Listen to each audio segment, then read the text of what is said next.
My friend, the greatest tragedy in life is not death. It is a life that never discovers its true self. It is a man or woman who lives and dies as a stranger to their own purpose. You are not created to remain the same. You are designed for growth, for expansion, for transformation. And if you are serious about changing your life, then you must be willing to destroy the version of yourself that is comfortable, predictable, and limited. You cannot become who you were created to be while holding on to who you used to be. Transformation is not an event. It is a daily, intentional decision. It is not something that happens to you. It is something you enforce upon yourself. Every day you must confront the old mindset, the old habits, the old excuses, and you must replace them with discipline, vision, and purpose. Let me share with you 7 things I did every single day that began to dismantle my old self and rebuild a new life. You must understand something that will change your life forever. The day you decide to take full responsibility for your life is the day your life truly begins. Until that moment, you are merely existing, reacting, surviving, but not leading, not creating, not becoming. Responsibility is the foundation of transformation. It is the line that separates the victim from the victor. As long as you believe that someone else is responsible for where you are, you will remain stuck exactly where you are. Because whatever you refuse to take responsibility for, you give permission to control you. You see, many people want a new life, but they do not want a new mindset. They want results without ownership. They want success without accountability. They want change without confronting the truth. But transformation does not respond to wishes. It responds to responsibility. The moment you say, "This is my life, and I am responsible for it," something powerful happens within you. You shift from being a passenger to becoming the driver. You stop waiting for things to change, and you start making things change. I came to a point in my life where I had to stop blaming everything and everyone. I had to stop blaming my past, my upbringing, my environment, the people who disappointed me, and even the opportunities I never received, because I realized something very simple yet profound. Blame is a distraction from responsibility. Blame may make you feel justified, but it will never make you better. When you blame, you are saying, "My life is in someone else's hands." And if your life is in someone else's hands, then your future is out of your control. That is a dangerous place to live. So I made a decision. I said to myself, from this day forward, I would take ownership of my life completely. Not partially, not when it is convenient, not when things go well, but completely. I took responsibility for my choices. I took responsibility for my habits. I took responsibility for my thoughts. I took responsibility for my reactions. I even took responsibility for the results I did not like. And let me tell you something, this was not comfortable. Responsibility will expose you. It will strip away your excuses. It will confront your ego. It will force you to face the truth about yourself. But that is exactly why it is so powerful, because you cannot change what you refuse to confront. When you take responsibility, you stop asking, "Why is this happening to me?" And you start asking, "What can I do about this?" That question alone will shift your entire life. It moves you from a position of helplessness to a position of power. Every morning I began to remind myself of a simple truth. No one is coming to fix my life. That may sound harsh, but it is liberating. Because if no one is coming to fix your life, then it means you have the authority to fix it yourself. You are not waiting anymore. You are not depending anymore. You are not excusing anymore. You are deciding. Responsibility also means understanding that your current situation is, in many ways, a reflection of your past decisions. Now, this does not mean everything that has happened to you is your fault. Life happens. People fail you. Circumstances can be unfair. But even if it is not your fault, it is still your responsibility. That is maturity. That is growth. That is leadership. Because if you keep waiting for fairness before you take action, you will remain stuck in frustration. But when you accept responsibility, you begin to focus on what you can control. And that is where your power lies. You can control your attitude. You can control your effort. You can control your response. You can control your discipline. And these are the very things that shape your future. I had to train myself to stop reacting emotionally to everything and start responding intentionally. When something went wrong, instead of complaining, I asked myself, what is this teaching me? When I failed, instead of quitting, I asked, what can I improve? When things didn't go my way, instead of blaming others, I asked, how can I adjust? That shift changed everything. You see, responsible people are not perfect people. They are people who are willing to learn, willing to grow, and willing to adapt. They do not waste time protecting their ego. They invest time developing their character. Responsibility also requires discipline, because once you accept that your life is your responsibility, you can no longer afford to live carelessly. You become more intentional with your time, your energy, your decisions. You begin to ask yourself questions like, is this helping me grow or holding me back? Is this decision aligned with who I want to become? Am I acting like the person I say I want to be? These questions will challenge you, but they will also refine you. There were days when I did not feel like doing the work, days when I felt tired, unmotivated, even discouraged. But I reminded myself that responsibility is not based on feelings, it is based on commitment. Feelings change, responsibility remains. If you only act when you feel like it, you will never build a consistent life. But when you act because you have decided to be responsible, you create stability, and stability leads to growth. Another thing responsibility taught me is ownership of my time. Time is one of the greatest gifts you have, and how you use it will determine the quality of your life. I had to stop saying, I don't have time, and start admitting, I am not managing my time well. Because everyone has the same 24 hours. The difference is not time, it is priority. Responsible people prioritize what matters. They do not wait for time. They make time. They understand that every hour wasted is an opportunity lost. So they become deliberate with their schedule. They invest their time in things that move them forward. Responsibility also changed the way I viewed failure. Before, failure felt like an enemy. It felt like something to avoid. But when I took responsibility, I began to see failure as feedback. Failure is not a sign that you should stop it, it is a signal that you should adjust. And only responsible people can grow from failure because they are willing to learn from it instead of running from it. I stopped saying, I failed, and started saying, I learned.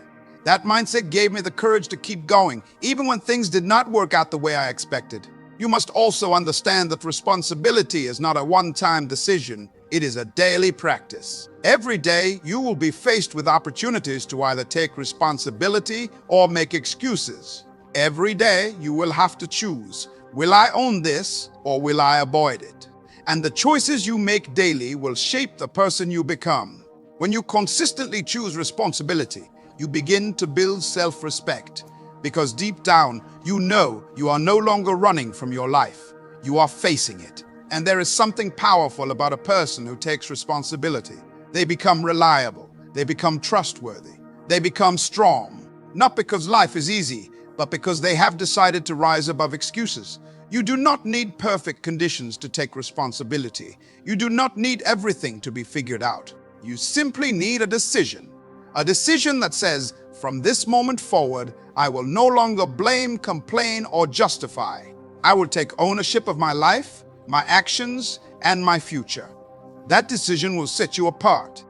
Because most people spend their lives waiting for change, while a few decide to create it. And those who create it are the ones who take responsibility. So if you truly want to destroy your old self, you must start here. You must remove every excuse, every blame, every justification, and replace it with ownership. Own your mistakes, own your growth, own your journey.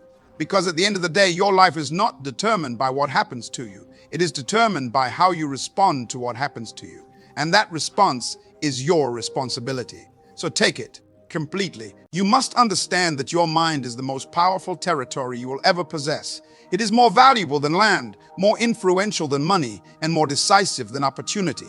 Because everything you become in life begins first as a thought. Before something becomes visible in your life, it was first invisible in your mind. This is why disciplining your thoughts is not optional. It is essential.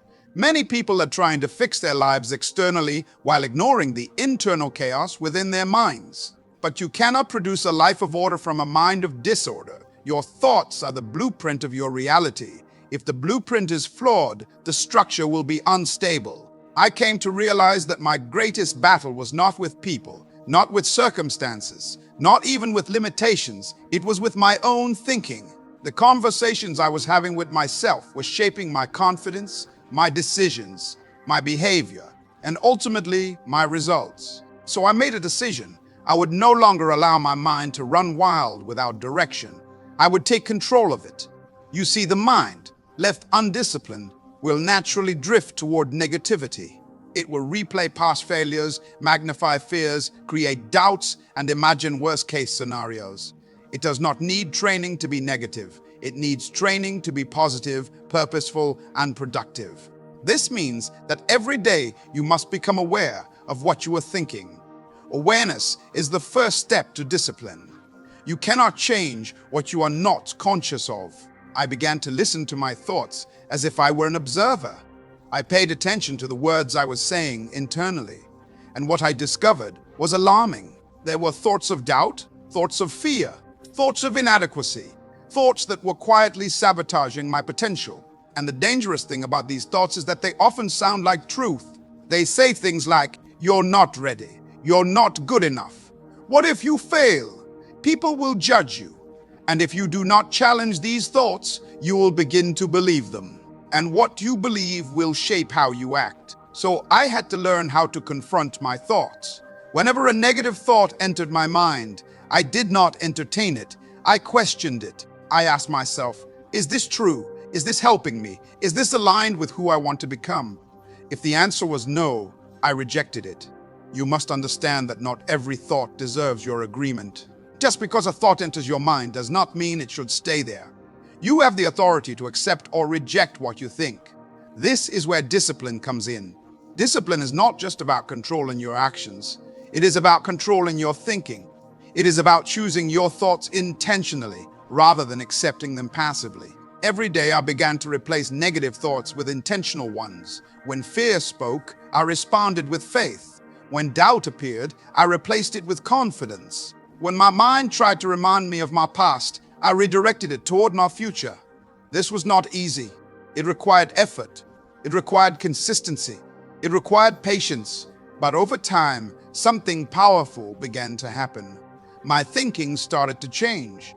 And as my thinking changed, my perspective changed. And as my perspective changed, my actions changed. And as my actions changed, my life began to change.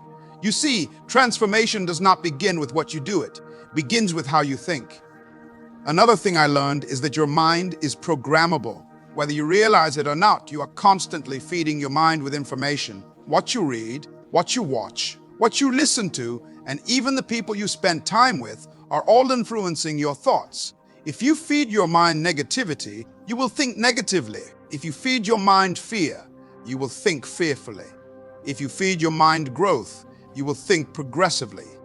So I became intentional about what I allowed into my mind. I began to read books that expanded my thinking. I listened to messages that challenged me to grow. I avoided conversations that were filled with negativity, gossip, and limitation. Because I understood something very important. What goes into your mind will eventually come out in your life. You cannot fill your mind with doubt and expect to live with confidence. You cannot constantly consume negativity and expect to produce positivity. Your input determines your output. Disciplining your thoughts also means learning how to focus. The mind is easily distracted. It wants to jump from one thing to another. It wants to entertain everything and commit to nothing. But if you want to grow, you must train your mind to focus on what matters. I had to learn how to direct my attention toward my goals, my purpose, and my growth. I stopped allowing my mind to wander aimlessly. I stopped giving energy to things that did not contribute to my development. Because where your focus goes, your energy flows. If you focus on problems, you will feel overwhelmed. If you focus on possibilities, you will feel empowered. Focus is a choice. And disciplined thinkers choose to focus on what builds them, not what breaks them. There were moments when my mind wanted to go back to old patterns. Thoughts of fear would try to creep in. Doubts would try to resurface. But I refused to let them take control. I reminded myself daily that my mind is under my authority. You must reach a point where you no longer allow your thoughts to control you. You control your thoughts. This is what separates those who grow from those who remain stuck. Undisciplined minds react. Disciplined minds respond. Undisciplined minds panic. Disciplined minds think clearly. Undisciplined minds think clearly. Undisciplined minds quit. Disciplined minds persist. The difference is not talent. The difference is not opportunity. The difference is thinking. You must also understand that disciplining your thoughts is a daily commitment. It is not something you do once and forget. Every day, new thoughts will come. Every day, you will be challenged internally. And every day, you must choose what you will believe. This is why I created a habit of starting my day by aligning my mind. Before I allowed the world to speak to me, I spoke to myself. I reminded myself of who I am, where I am going, and what I am capable of. I did not wait for motivation. I created it through my thinking. Because motivation is not something you find, it is something you generate. And it begins in the mind. You must also guard your mind against comparison. Comparison is one of the fastest ways to poison your thinking. It will make you feel inadequate, insecure, and discouraged. When you compare yourself to others, you lose sight of your own journey. I had to learn to focus on my progress, not someone else's success. I had to remind myself that my path is unique and my growth is personal. Because disciplined thinking is not just about positivity, it is about clarity. It is about seeing yourself accurately, understanding your potential, and moving forward with confidence. There is also power in repetition. The thoughts you repeat daily will eventually become beliefs, and your beliefs will shape your identity. If you repeatedly tell yourself that you are weak, you will begin to live like you are weak. If you repeatedly tell yourself that you are capable, you will begin to act like you are capable. So I made it a habit to reinforce empowering thoughts every single day. I spoke them, I wrote them, I believed them. Because I understood that if I could change my thinking, I could change my life. And that is the truth. Your life today is a reflection of your past thinking. Your future will be a reflection of your present thinking. So if you want to destroy your old self, you must start by destroying your old patterns of thinking. You must remove every thought that tells you that you cannot grow, cannot change, cannot succeed. And you must replace it with thoughts that align with your purpose. This is not about pretending that challenges do not exist. It is about choosing how you interpret them. Disciplined thinkers do not deny reality, they redefine it. They see obstacles as opportunities. They see failure as feedback. They see delays as preparation. And that perspective gives them strength. So every day, take time to train your mind. Be intentional about your thoughts. Challenge what does not serve you. Replace what limits you. Because your mind is not just a part of your life. It is the control center of your life. And when you discipline it, you take control of everything else.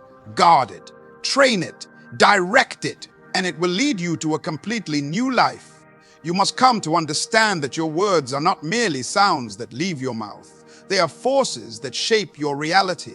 Every word you speak carries creative power. It has the ability to build or to destroy, to limit or to liberate, to define or to redefine. And whether you realize it or not, you are constantly prophesying your future through the words you consistently use.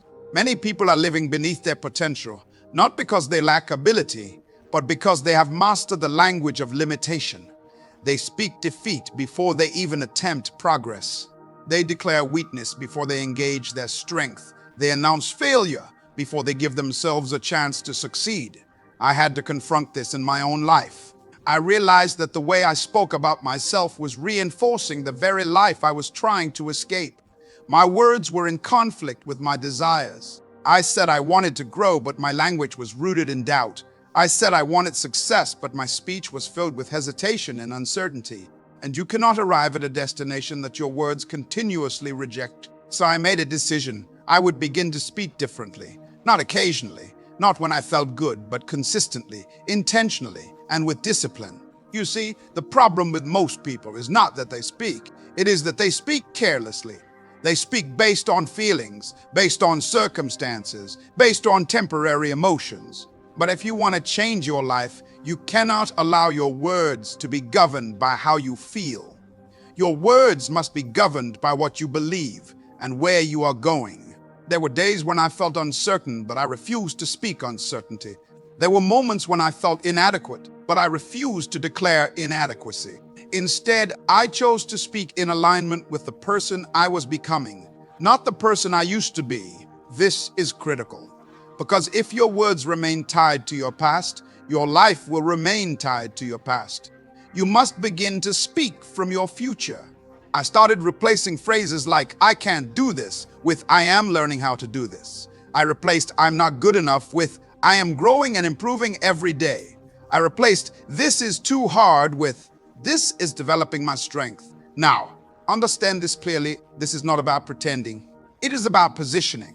It is about aligning your language with your potential, because your words influence your mindset, and your mindset influences your actions. When you constantly say, "I can't," your mind begins to look for reasons why you cannot. When you say, "I am capable," your mind begins to search for ways to make it possible. Your words set the direction for your thinking, and your thinking determines your behavior. I also realized that the most important conversations I was having were not with others, they were with myself. The internal dialogue you maintain is far more powerful than the external conversations you engage in. If your internal voice is negative, critical, and limiting, it will drain your confidence, weaken your resolve, and sabotage your progress. So I had to discipline not only what I said out loud, but what I said silently within. I began to monitor my self-talk. Whenever I caught myself thinking negatively about myself, I interrupted it immediately. I replaced it with something intentional, something constructive, something aligned with growth. Because you must understand, if you do not control your inner voice, it will control you. And many people are being held back, not by external barriers, but by the language they have accepted internally. You must also recognize that your words create emotional states. When you speak negatively, you feel discouraged. When you speak positively, you feel empowered. Words are not neutral, they carry energy. If you constantly say, "I'm tired, I'm overwhelmed, I'm stressed," you are reinforcing that state within yourself. But when you say, "I am focused, I am strong, I am capable," you begin to generate a different energy. Your words shape how you feel, and how you feel influences what you do. This is why disciplined speech is essential. There were times when I had to speak against what I felt, not because I was denying reality, but because I was choosing not to be controlled by it. You must not allow temporary emotions to dictate permanent declarations. Another thing I learned is that you must be careful who you speak around and what you speak into your environment, because words are contagious. If you are constantly surrounded by people who speak negatively, complain, and criticize, it will influence your own speech. So I became intentional about the conversations I engaged in. I avoided unnecessary negativity. I refused to participate in gossip. I distanced myself from discussions that drained energy rather than added value, because I understood that what I consistently hear will eventually affect what I consistently say, and what I consistently say will shape my life. I also began to use my words to reinforce my vision. Every day I spoke about where I was going, even when I had not yet arrived. I described the life I was building. I declared the person I was becoming. This was not just motivational, it was transformational. Because when you repeatedly speak a vision, you begin to believe it. And when you believe it, you begin to act in alignment with it. Your words prepare you for your future. They condition your mind. They strengthen your confidence. They clarify your direction. But you must be consistent. Speaking positively once will not change your life. It is the repetition that creates impact. Just as negative words repeated over time can damage your self-image, positive words repeated over time can rebuild it. So I made it a daily discipline to speak life over myself. Not just when things were going well, but especially when they were not. Because anyone can speak positively when everything is working. But it takes discipline to speak with faith when things are uncertain. That is where transformation happens. You must also eliminate exaggeration of problems in your language. Many people do not just describe their challenges, they magnify them through their words. They say things like, "This is impossible, everything is going wrong, I'll never figure this out." And by speaking this way, they create a sense of hopelessness that affects their ability to act. I had to train myself to speak accurately, not emotionally. Instead of saying, "This is impossible," I would say, "This is challenging, but I will find a way." Instead of saying, "Everything is going wrong," I would say, "Some things need adjustment, and I am working on them." Because your words should not exaggerate your problems. They should empower your solutions. You must also understand that people will respond to the way you speak about yourself. If you constantly speak as though you are unsure, incapable, or inferior, others will begin to see you that way. But when you speak with clarity, confidence, and conviction, you command respect, not because you are pretending to be something you are not, but because you are aligning yourself with who you are becoming. Your words are a reflection of your identity. And if you want to change your identity, you must first change your language. There is also a discipline in silence. Sometimes the most powerful thing you can do is choose not to speak negatively at all. Not every thought needs to be expressed. Not every feeling needs to be verbalized. You must learn to pause before you speak. Ask yourself, is this true? Is this helpful? Is this aligned with who I want to become? If the answer is no, then do not say it. Because every word you release has an effect. You are either building yourself or breaking yourself with your speech. And over time, those words accumulate. They form beliefs. They shape identity. They influence behavior. So if you want to destroy your old self, you must destroy your old language. Remove every phrase that keeps you small. Eliminate every word that reinforces fear.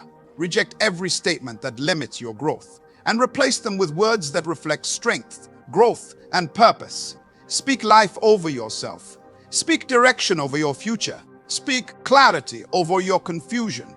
Speak strength over your weakness. Because your words are not just describing your life, they are directing it. So be intentional. Be disciplined. Be consistent. And watch how your life begins to change. Not just because of what you do, but because of what you say. You must understand that greatness is not built in a day. It is built daily.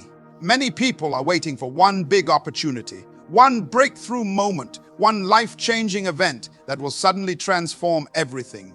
But that is not how transformation works. Transformation is not dramatic. It is deliberate. It is not explosive. It is consistent. Your life is not shaped by what you do occasionally. It is shaped by what you do repeatedly. This is why building small, consistent habits is one of the most powerful decisions you can ever make, because habits are the invisible architecture of your life. They operate quietly, often unnoticed, but they are constantly shaping your character, your discipline, and your future. I had to learn that success is not a matter of intensity. It is a matter of consistency. You can have moments of motivation, moments where you feel inspired, energized, ready to take on the world. But if those moments are not supported by daily habits, they will fade, and you will find yourself back where you started. So I stopped relying on motivation, and I started building systems. Every day, I committed to small actions. Not actions that were overwhelming or unrealistic, but actions that were manageable and repeatable. I read a few pages. I learned something new. I worked on my goals, even if only for a short time. I improved one small area of my life. At first, it did not look impressive. There were no immediate results, no applause, no recognition.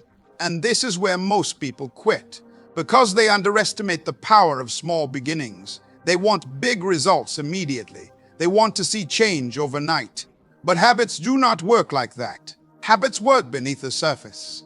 They are like seeds planted in the ground. For a while, it looks like nothing is happening. But beneath the surface, roots are growing. And those roots are preparing you for visible growth. Consistency requires patience. It requires faith in the process. It requires you to keep showing up, even when you do not see results. There were days when I did not feel like doing the small things. Days when it felt insignificant. Days when I questioned whether it was even making a difference. But I reminded myself of a simple truth. Small actions, repeated over time, produce massive results. You must train yourself to value progress over perfection. Perfection will paralyze you. It will make you feel like you need the perfect plan, the perfect timing, the perfect conditions before you begin. But progress says, start where you are, use what you have, do what you can. And when you embrace progress, you begin to move forward consistently. I also learned that habits shape identity. What you do every day is a reflection of who you are becoming. If you read daily, you are becoming knowledgeable. If you train daily, you are becoming disciplined. If you work on your goals daily, you are becoming focused. Your habits are not just actions, they are declarations of identity. This means that if you want to change your life, you must first change your habits, because your current habits have produced your current life. And if you continue with the same habits, you will continue with the same results. So I had to evaluate my daily routines. I asked myself, are my habits aligned with the person I want to become? And if the answer was no, I made adjustments. I removed habits that were wasting my time. I reduced activities that did not contribute to my growth, and I replaced them with habits that moved me forward. But I did not try to change everything at once. That is a mistake many people make. They try to overhaul their entire life in one moment, and it becomes overwhelming. Instead, I focused on one habit at a time. I started small. I made it simple. I made it consistent, because consistency is more important than intensity. It is better to do a small action every day than to do a big action once in a while. A person who reads 10 pages a day will read thousands of pages in a year. A person who exercises a little every day will build strength over time. A person who saves a small amount consistently will accumulate wealth. The principle is the same: consistency compounds, and over time, those small habits begin to create momentum. Momentum is powerful. Once you build it, it becomes easier to continue. Your habits start to feel natural. They become part of your routine, part of your identity. You no longer rely on willpower, you rely on structure. I also learned to track my habits, not in a complicated way, but simply by being aware of whether I was showing up each day. Because what gets measured gets improved. When you track your habits, you create accountability. You can see your progress. You can identify patterns. You can make adjustments. And this keeps you engaged in the process. Another important lesson is that consistency requires discipline, especially when you do not feel like it. Feelings are unreliable. There will be days when you feel motivated, and there will be days when you do not. If you only act when you feel like it, your progress will be inconsistent. But when you act based on commitment, your progress becomes steady. So I made a decision. I would show up every day, regardless of how I felt. Not perfectly, but consistently. And that decision changed everything. Because the difference between those who succeed and those who do not is not talent, it is consistency. Anyone can start. Few can continue. You must also celebrate small wins. Every time you complete a habit, every time you follow through on your commitment, you are reinforcing your identity. You are proving to yourself that you are capable, disciplined, and reliable. And that builds confidence. Confidence does not come from thinking. It comes from doing. The more you keep your promises to yourself, the more you trust yourself. And self-trust is the foundation of self-discipline. Over time, these small habits began to transform my life. Not overnight, not instantly, but gradually, steadily, powerfully. I became more focused, more disciplined, more intentional, not because I made one big change, but because I made small changes every day. And that is the secret. If you want to destroy your old self, do not look for a dramatic moment. Look for daily discipline. Look for the small actions you can take consistently. Because your future is not created by what you do once, it is created by what you do daily.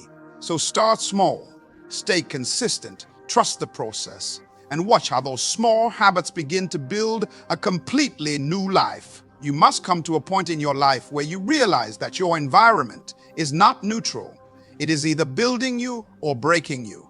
There is no middle ground.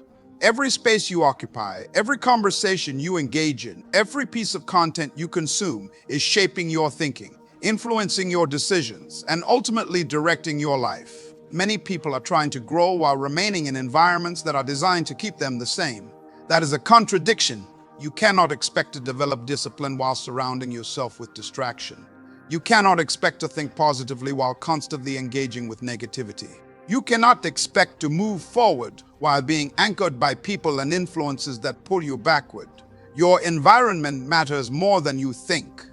I had to learn this the hard way. There was a time when I believed that as long as I was determined internally, my surroundings would not affect me.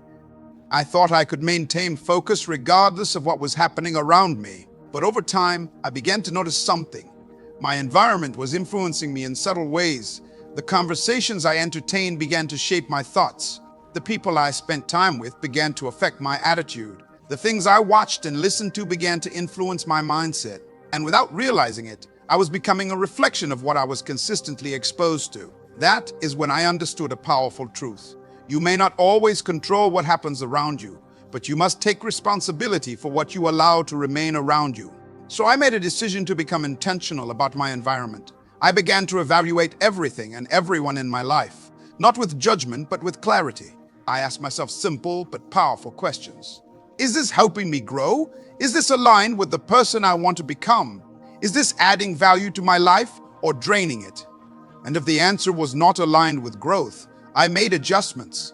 This was not easy, because sometimes protecting your environment requires difficult decisions. It may require you to distance yourself from certain people. It may require you to step away from familiar spaces. It may require you to say no to things that once felt normal.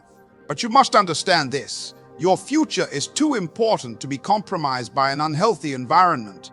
There were people I had to limit my time with, not because they were bad people, but because they were not aligned with where I was going. They were comfortable with mediocrity, and I was pursuing growth.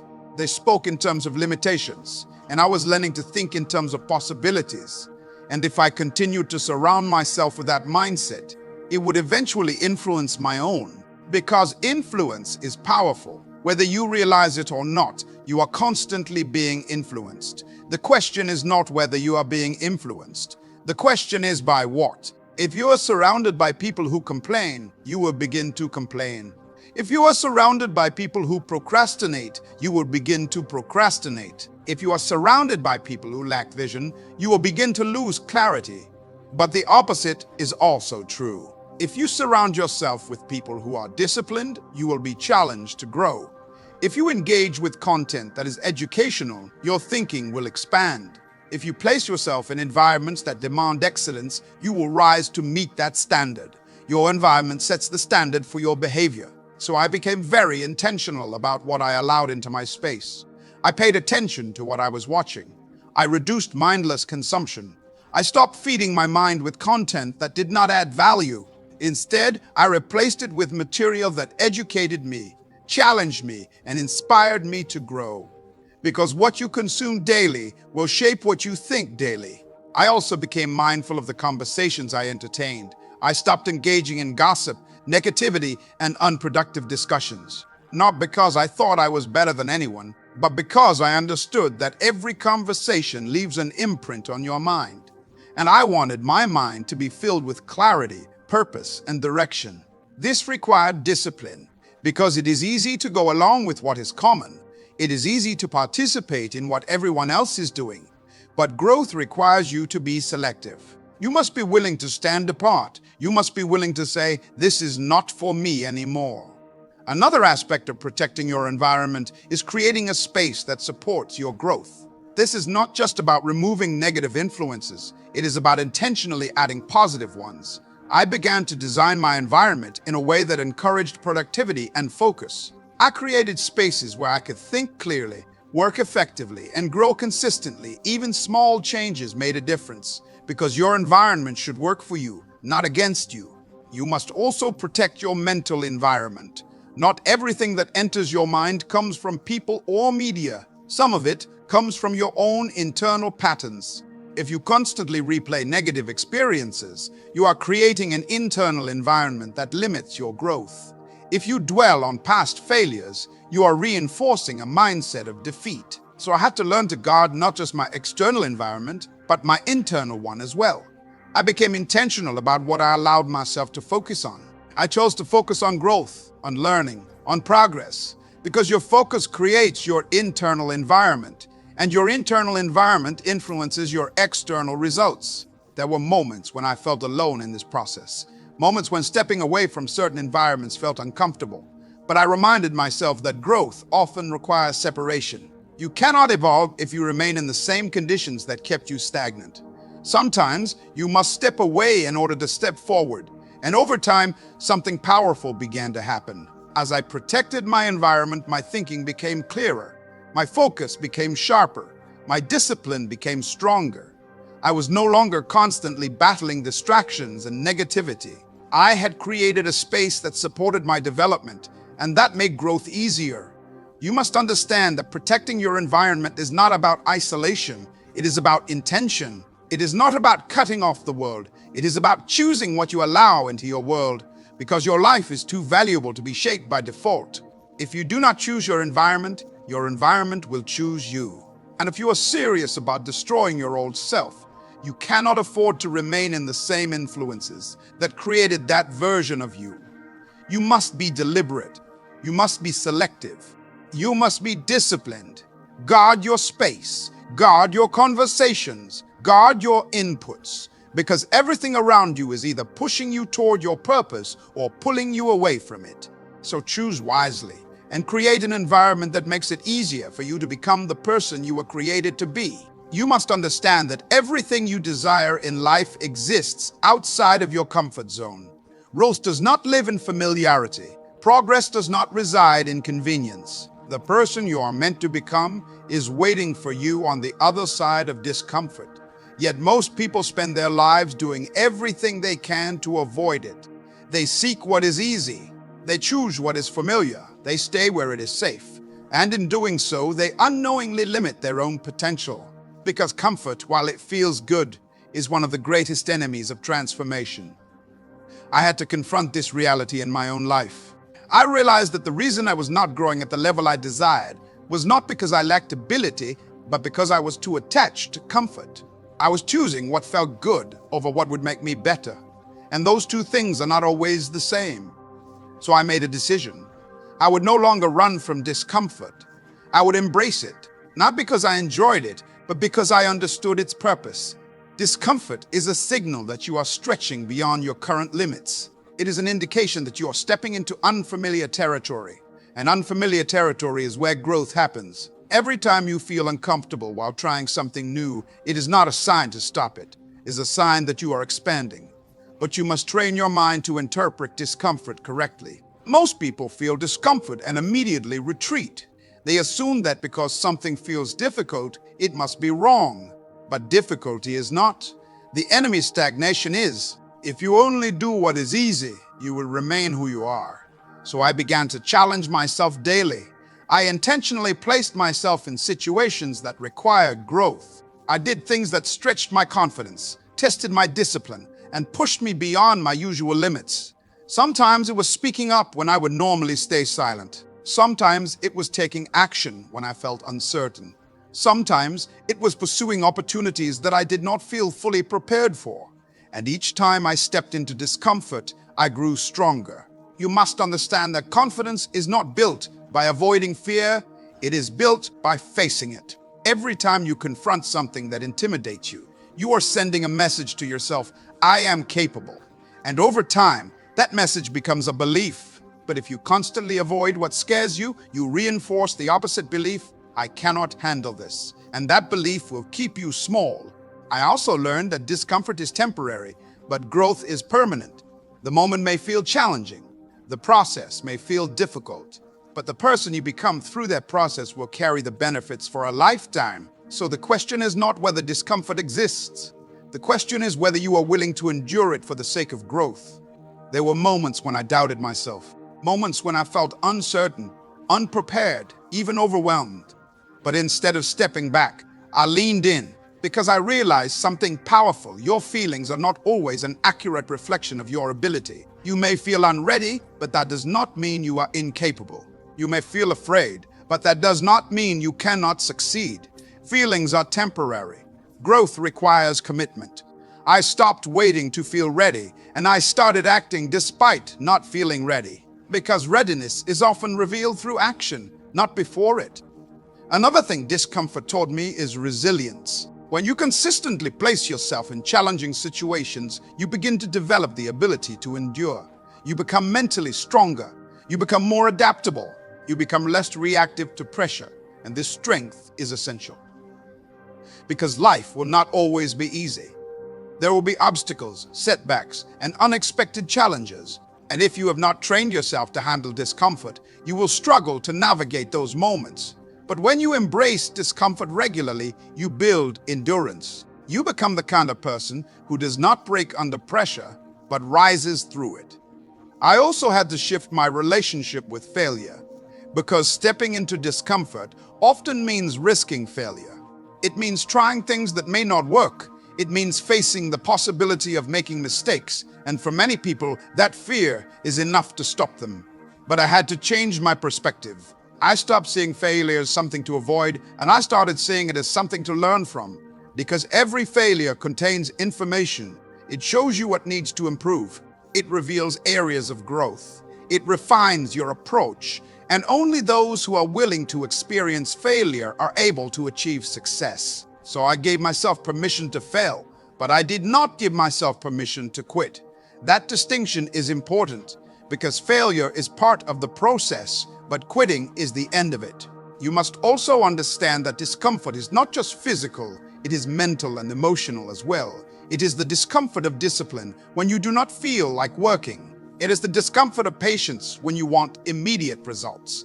It is the discomfort of growth when you are leaving behind old habits and old ways of thinking. And these forms of discomfort are just as important because they shape your character. Anyone can do what is easy, but it takes discipline to do what is necessary. So I trained myself to lean into those moments. When I felt like procrastinating, I took action. When I felt like quitting, I persisted. When I felt like avoiding something, I faced it. And each time I did, I weakened the hold that comfort had over me. Because comfort is addictive. The more you stay in it, the harder it becomes to leave. But the more you step out of it, the easier it becomes to grow. Over time, I began to seek discomfort, not in a reckless way, but in a purposeful way. I began to recognize it as a sign of opportunity. If something challenged me, it meant there was something to gain. If something stretched me, it meant there was growth available. And that shift in perspective changed everything. Because instead of feeling discomfort, I started valuing it. You must reach a point where you no longer ask, is this comfortable? But instead ask, is this helping me grow? Because growth is the goal. Comfort will keep you where you are. Discomfort will take you where you want to be. So if you are serious about destroying your old self, you must break your attachment to comfort. You must be willing to feel uncomfortable in the process of becoming better. You must be willing to face fear, embrace challenge, and endure difficulty. Because on the other side of discomfort is strength. On the other side of discomfort is confidence. On the other side of discomfort is transformation. So do not run from it. Step into it and allow it to shape you into the person you were created to be. You must understand that purpose is not just a concept. It is the very reason for your existence. It is the original intent behind your life. And until you discover it, align with it, and commit to it, you will always feel a sense of emptiness, no matter how much you achieve externally, because success without purpose is meaningless. Many people are busy but not effective. They are active but not aligned. They are moving but they have no direction. And the reason is simple. They are disconnected from their purpose. I came to realize that if I wanted to truly change my life, I could not just focus on habits, discipline, or mindset alone. I needed something deeper, something that would give meaning to everything I was doing. That something was purpose. Purpose is what gives your life direction. It is what answers the question, why do I exist? And when you know your purpose, your decisions become clearer, your priorities become stronger, and your focus becomes sharper. But here is the challenge: purpose is not always obvious. It is not something that simply appears overnight. It requires reflection. It requires awareness. It requires a willingness to look within and ask difficult questions. I had to ask myself, what am I truly here to do? What value am I meant to bring to the world? What impact do I want my life to have? And those questions forced me to go deeper than surface-level thinking. Because purpose is not about what is convenient. It is about what is meaningful. It is not about what is popular. It is about what is intentional. And once I began to gain clarity on my purpose, everything started to change. I no longer needed constant motivation. I no longer relied on external validation. I no longer felt lost in my actions because purpose became my anchor. You see, when you are connected to your purpose, discipline becomes easier. The things that once felt like obligations now feel like opportunities. The sacrifices you make no longer feel like losses, they feel like investments. Because you understand why you are doing what you are doing. Purpose gives meaning to your effort. There were days when I felt tired, days when I felt discouraged, days when things were not going as planned. But instead of giving up, I reminded myself of my purpose. And that reminder gave me strength. Because when your why is strong enough, it will carry you through almost any how. This is why staying connected to your purpose daily is so important. It is not enough to discover your purpose once. You must revisit it consistently. You must remind yourself of it. You must keep it in front of you, because life has a way of distracting you. There are many things that will try to pull you away from your purpose: comfort, fear, comparison, expectations from others. And if you are not intentional, you can easily drift. So I made it a daily habit to reconnect with my purpose. I took time to reflect. I took time to think about where I was going and why it mattered. I reminded myself of the impact I wanted to create, the person I wanted to become, and the life I was building. This daily connection kept me grounded. It kept me focused. It kept me aligned. Another thing I learned is that purpose requires commitment. It is not enough to know your purpose. You must be willing to pursue it.